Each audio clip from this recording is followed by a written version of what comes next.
Hello भाई लोग, तो कैसे हो? उम्मीद करता हूँ बहुत ही अच्छे होंगे। आज मैं आपसे बात करने वाला हूँ कि कुछ ऐसी चीज़ें, ओवर थिंकिंग क्या चीज़ है। जब आप किसी बात को हद से ज़्यादा सोचने लगते हैं। और ओवर थिंकिंग काफ़ी तरीके की होती है, एक पॉजिटिव भी होती है, एक नेगेटिव भी होती है। जैसे मान लीजिए कि आपको फ्यूचर के बारे में कुछ सोच रहे हो आप, कि मैं बड़ा होके, नहीं बड़ा तो आप, बड़े तो आप वैसे ही हो चुके हो, कि मैं अगले 5 सालों में डॉक्टर बनूंगा या फिर इंजीनियर बनूंगा। तो आप उसके लिए, आप उस बारे में सबसे पहले ओवर थिंकिंग करोगे। पहली बात पॉजिटिव वाली कुछ ऐसी होगी कि डॉक्टर बनने के बाद लाइफ जो है वो थोड़ी अच्छी स्टेबल हो जाएगी, पैसे की कोई कमी नहीं होने वाली, और मरीज़ों की दुआ लगेगी। तो ये हो गई एक पॉजिटिव ओवर थिंकिंग। पर ये ओवर थिंकिंग भी नहीं कह सकते, इसको हम एडवांटेज भी बोल सकते हैं। लेकिन जब आप उसके बारे में हद से ज़्यादा सोचोगे, आप उसमें ही खो जाओगे, तो हम उसे ओवर थिंकिंग बोलेंगे। और नेगेटिव कुछ इस तरीके से हो जाएगी कि आपको डॉक्टर बनने के लिए आप फिर ये सोचोगे कि मुझे तो 5 साल पढ़ाई करनी पड़ेगी, मुझे नीट क्लियर करनी पड़ेगी, उसके लिए हम मुझे काफ़ी मेहनत करनी पड़ेगी। तो ये चीज़ हो जाएगी नेगेटिव ओवर थिंकिंग, कि मेरी अगर जॉब लग गई तो फिर मैं उसी में ही फंस जाऊंगा। डॉक्टर बनने के बाद तो फिर टाइम ही नहीं मिलता, फैमिली को टाइम नहीं दे सकता फिर। ये हो गई हमारी नेगेटिव ओवर थिंकिंग। तो हम इस चीज़ से कैसे छुटकारा पाएंगे, वो मैं आपको बताने वाला हूँ। तो ओवर थिंकिंग को हम फिक्स कैसे करें?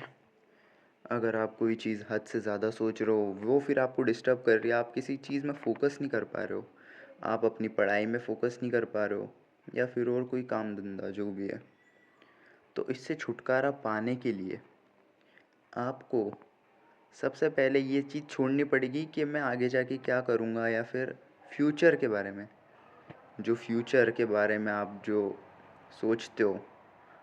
क्योंकि काफ़ी लोगों को अपने फ्यूचर के बारे में ही ओवर थिंकिंग होती है, जो कि मेरी एज के हैं, जो कि 16 17 18 19 साल के जो होते हैं बच्चे हैं। वो ये सोचते हैं कि यार मैं आगे जाके ये करूँ, बहुत सारा कन्फ्यूजन होता है। क्योंकि आपके पास अभी ऑप्शंस बहुत सारे हैं, बहुत सारे कोर्सेज अवेलेबल है। तो इससे क्या होता है, आप कंफ्यूज हो जाते हो कि आपके लिए क्या बेस्ट रहेगा।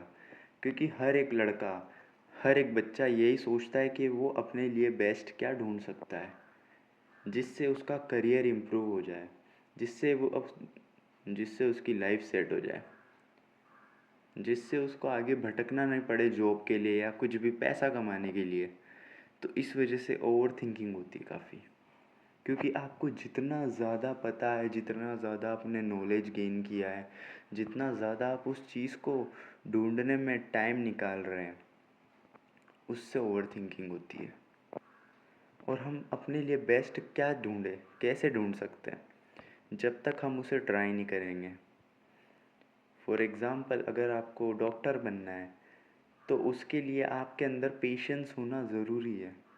आपके अंदर वो 5 साल 6 साल, वो चीज़ आपको एक्सेप्ट करनी पड़ेगी कि मेरे को इतने साल पढ़ना पड़ेगा और मेरे को इतना टाइम देना पड़ेगा, तब जाके मैं डॉक्टर बनूंगा, तब जाके मेरे पास वो डिग्री आएगी।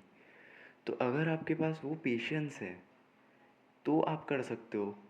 अगर आपके अंदर पेशेंस ही नहीं है, अगर आपको ये, आपका गोल ये है कि मेरे को तो अगले 2 साल के अंदर ही पैसा कमाना चालू कर देना है, तो फिर तो वो चीज़ आपके लिए है ही नहीं ना। तो इस तरीके से ये चीज़ आप एलिमिनेट कर सकते हो। कोई भी चीज़ को हम ट्राई करेंगे, तब जाके हमें पता चलता है कि वो हमारे लिए है या नहीं। अब मैं ऐसा नहीं बोल रहा हूँ कि हर चीज़ ट्राई कर लो, आपका इंटरेस्ट भी होता है। बहुत सारों का इंटरेस्ट होता है इंजीनियरिंग करना, बहुत सारों का अलग अलग इंटरेस्ट होता है। तो अपनी फील्ड में आप ट्राई करो, जिस फील्ड में आपका इंटरेस्ट जगता है, जिस फील्ड में आपको अच्छा लगता है कि मैं हाँ इसमें काम कर सकता हूँ 10 12 घंटे, उस चीज़ में ट्राई करो।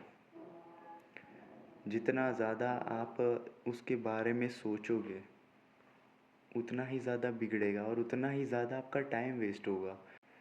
तो मेरा कहना बस इतना है कि आप ओवर थिंकिंग करके सिर्फ अपना टाइम वेस्ट कर रहे हो। जब तक आप ये चीज़ रियलाइज़ नहीं करोगे कि ओवर थिंकिंग सिर्फ एक वेस्ट ऑफ टाइम है, तब तक आपको ये चीज़ समझ नहीं आएगी।